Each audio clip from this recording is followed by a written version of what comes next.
শিবরাত্রি হলো একটি হিন্দু উৎসব যা প্রতি বছর ফেব্রুয়ারি থেকে মার্চ মাসে হয়ে থাকে, তা আমরা সকলেই জানি।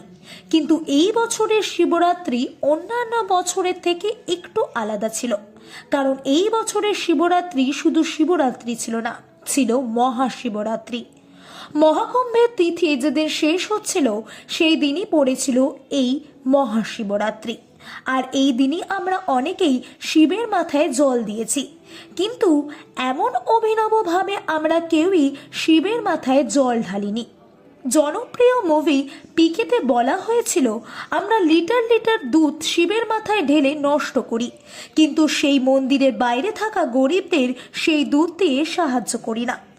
এদিকে আমরা বলি জীবে প্রেম করে যেই জন সেই জন সেবিছে ঈশ্বর, কিন্তু কথা আমরা মুখেই বলতাম, কাজে করে দেখাতে পারিনি।